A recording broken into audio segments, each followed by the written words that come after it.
भूतिया वॉयलिन। एक सुनसान भूले बिसरे कस्बे में एक पुरानी म्यूजिक शॉप थी जिसे मिस्टर वसाली नाम का रहस्यमय आदमी चलाता था। कोई उसके बारे में ज्यादा नहीं जानता था। वो हमेशा से वहां था, उम्रहीन सा, सबको देखता हुआ। कुछ कहते थे वो भी कभी म्यूजिशियन था, कुछ फुसफुसाते थे कि उसने पूरे कस्बे से लंबी उम्र पाई है। वो कुछ ऐसा संभाल रहा है जिसे कोई छूना नहीं चाहिए। दुकान में धूल से भरे पुराने इंस्ट्रूमेंट्स थे, कहीं टूटे पियानो, कहीं दरारों वाले ट्रम्पेट्स।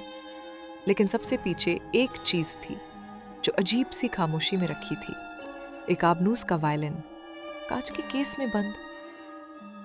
उसकी सतह चमकदार तो थी पर अजीब तरीके से काली, जैसे वो रोशनी को सोख लेता हो, लौटाता नहीं। उसके तारों पर कभी धूल नहीं जमती थी, जबकि किसी ने कभी उन्हें बदला नहीं देखा। और उसके पास रखा बो ऐसा लगता था जैसे नजरों के कोने में हल्का सा हिलता हो, मानो कोई उसे उठाए जाने का इंतजार कर रहा हो। वायलिन को लेकर तरह तरह की बातें थी। कुछ कहते थे वो शापित है, कुछ कहते थे वो कभी एक मशहूर वायलिनिस्ट का था जिसने आखिरी बार बजाया और गायब हो गया, बस वायलिन पीछे छोड़ गया। मिस्टर रसाली बस यही कहते, ये वायलिन बिकाऊ नहीं है और इसे बजाया भी नहीं जाएगा। एक दिन एक युवा म्यूजिशियन एलोइज उस दुकान में पहुंची। एलोइज में हुनर तो था लेकिन संघर्ष भी। उसकी संगीत की लगन बार बार की नाकामियों में दब गई थी। हुनर था पर कोई श्रोता नहीं, कला थी पर कोई दौलत नहीं। जब उसने वायलिन देखा, उसकी रूह कांप उठी, मगर दिल और तेज धड़कने लगा, जैसे वायलिन उसे अपनी तरफ खींच रहा हो।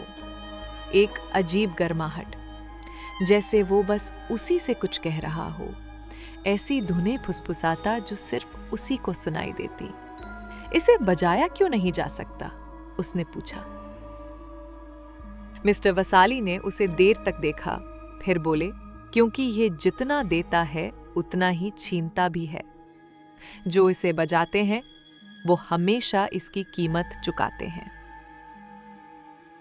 एलोइज ने उनकी बात ठीक से सुनी भी नहीं। वो तो खुद को स्टेज पर देख रही थी, दुनिया उसकी धुनों पर मोहित। उसने कांपती सांस ली, जैसे कोई अनदेखी ताकत उसे खींच रही हो। वो खामोश था, पर ऐसा लग रहा था जैसे वो उससे बातें कर रहा हो। उसकी अनसुनी धुनें उसके रोंगटे खड़े कर देती। उस रात उसने फैसला कर लिया। वो चोरी छिपे अंदर गई और कांच का केस तोड़ दिया। जैसे ही उसकी उंगलियां वायलिन के गर्दन पर पड़ी, वो जैसे जिंदा हो उठा। उसकी हथेलियों में गर्माहट फैल गई और तारों से हल्की सी गूंज उठी, जैसे कोई सोई चीज जाग गई हो। उसने एक सुर छेड़ा। वो आवाज वैसी थी जैसी उसने पहले कभी नहीं सुनी थी, एक परफेक्ट सिहरन भरी गूंज, जैसे वो किसी और दुनिया से आ रही हो। अगले दिन एलोइज ने टाउन स्क्वायर में परफॉर्म किया। लोग जहां थे वहीं रुक गए। संगीत ने सबको जैसे बांध लिया। कोई मंत्रमुग्ध होकर झूमने लगा, किसी की आंखें खोई हुई, होठ खुले रह गए जैसे कोई सपना देख रहे हों। खबर जल्दी फैल गई, एक ऐसी वायलिनिस्ट की फुसफुसाहटें जिसकी धुनें पहले कभी किसी ने नहीं सुनी थी। भीड़ बढ़ती गई। उसकी जादुई धुनों को देखने के लिए लोग बेताब रहने लगे। इस ध्यान से उत्साहित होकर एलोइज दिन रात बजाने लगी। रुकना उसके लिए नामुमकिन था। हर परफॉर्मेंस उसे वायलिन की गिरफ्त में और गहराई तक खींच लेता। जितना वो बजाती, उतने ही लोग सुनते और उतनी ही वायलिन की पकड़ मजबूत होती जाती। उसकी कला की चर्चा आग की तरह फैल गई। धीरे धीरे वो भव्य कॉन्सर्ट हॉल्स में बजाने लगी। उसका नाम आदर से लिया जाने लगा। हर परफॉर्मेंस के बाद जोरदार तालियां बजती, फूल उसके कदमों में गिरते, लोग उसकी धुन सुनकर रो पड़ते। लेकिन वायलिन ने उसे कभी चैन से नहीं रहने दिया। रात को एलोइज सुनती थी।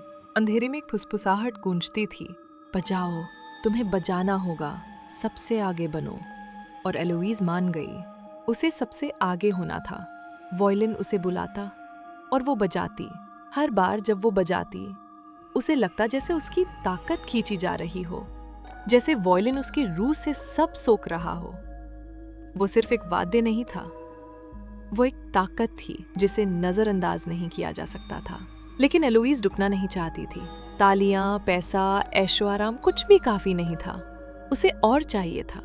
थकान उसे घेरती रही, फिर भी वो बजाती रही जब तक शरीर जवाब देने न लगे। कमजोर और कांपती हुई उसने वायलिन को बंद कर दिया।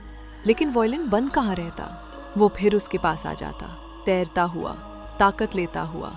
नींद में भी वो उसका पीछा करता। सपनों में वो स्टेज पर खड़ी रहती, दर्शक खामोश, बस घूरते हुए। फुसफुसाहट लौट आती, नर्म मगर घुटन भरी। काफी नहीं, फिर से वो हाँफती हुई जाग जाती और देखती कि वायलिन उसके बिस्तर के पास है। इंतजार करता, मांगता और वो फिर बजाने लगती। एक रात शानदार परफॉर्मेंस के बाद उसका पुराना दोस्त, वही वायलिनिस्ट जो उसके मुश्किल दिनों में साथ था, उसे एक तरफ ले गया। एलोइस, सब ठीक है, तुम ठीक नहीं लग रही हो, तुम्हें रुकना चाहिए। एलोइस हंसी। रुकना? मजाक कर रही हो? मैं तो बस शुरू ही हुई हूँ। दोस्त झिझकी। तुम्हारा बजाना अब कुछ अजीब सा लगता है, जैसे वो तुमसे नहीं आ रहा। और तुम्हें देखो, जैसे कई दिन से सोई ही नहीं हो। एलोइस की मुस्कान हल्की पड़ी। उसने मन में कहा, ये तो बस जलती है, मेरी शोहरत चाहती है। रात को जब वो अकेली बजाती थी, वायलिन की धुनें अब उसकी उंगलियों के पीछे नहीं चलती थी। वो अपने आप अजीब उदास सुरों में बदल जाती। सुनकर उसकी रूह कांप उठती। कभी कभी वायलिन उस वक्त भी सुर निकाल देता जब उसकी उंगलियां हिली भी नहीं थी। एलोइस ने सब अनदेखा किया, क्योंकि उसे और चाहिए था, और कॉन्सर्ट्स, और ऐशो आराम, और वाहवाही। एक रात परफॉर्मेंस के बीच में वायलिन खुद बजने लगा। एलोइस की उंगलियां नहीं चल रही थीं, लेकिन बोफ तारों पर खुद सरक रहा था और वो धुन उसकी रूह तक कांप गई। उसने रोकना चाहा, पर उसके हाथ अब उसके थे ही नहीं। वो तेज बजाने लगी। शरीर कांपता रहा। डरावनी धुन और ऊंची और तेज होती गई। अब वायलिन्स उसे चला रहा था, वो बस एक जरिया थी। फिर उसने देखा, हजारों लोगों के बीच एक चेहरा अलग था। हॉल के आखिर में, अंधेरे में, एक सूखा खोखला चेहरा उसे देख रहा था।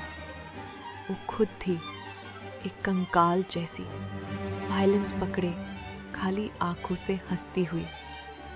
उस छाया ने फुसफुसाया, वायलिन्स जितना देता है उतना ही छीनता भी है। एलोइस की सांस अटक गई।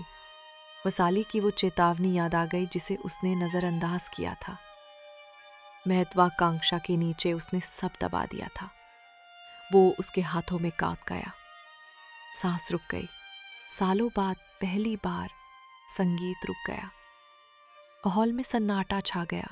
हजारों लोग हैरान थे, पर एलोइस को बस एक चीज दिखी, वो खुद खाली और मिटती हुई। वो छाया गायब हो गई, पर उसकी गूंज रह गई। उसने वायलिन नीचे किया, डर से नहीं, समझ से। वो मुड़ी, स्टेज से उतर गई। न कोई झुकाव, न तालियां, बस चुपचाप कदम, वापस वहीं जहां से वो थी। उसने वायलिन लौटा दिया और वो सब कुछ जो इसने उससे छीना था, वो रोशनी से दूर हो गई। न कोई विदाई, न सुर्खियां, बस खुली हवा और एक नई शुरुआत। एक रात वो अकेली आसमान के नीचे बैठी, भीड़ और स्टेज लाइट से दूर। अब वो खामोशी बोझ नहीं लगी। पहली बार उसे सुकून मिला, और जैसे सालों से उठाया बोझ उतार दिया हो। अगर सफलता मेरी शांति छीन ले तो वो बेकार है। वो मुस्कुराई, और इस बार वो मुस्कान सच्ची थी। जैसे गीता कहती है, शांति के बिना सफलता का कोई अर्थ नहीं। भगवद गीता अध्याय 2 श्लोक 66। आखिर में असली जंग वायलिन से नहीं थी, वो एलोइस के मन में थी। सफलता के पीछे भागने और सच्चाई व शांति के बीच का संघर्ष। जैसे भगवद गीता सिखाती है, सच्ची समझ यही है कि सही वक्त पर छोड़ना आ जाए, ताकि आप फिर से खुद को पा सके। देखने के लिए धन्यवाद। अगर आपको हमारी कहानियां पसंद आए हो तो इस वीडियो को लाइक करें और ASA हिंदू विजडम को सब्सक्राइब करें, और पाएं भगवद गीता से जुड़ी और भी दिल को छू जाने वाली कहानियां।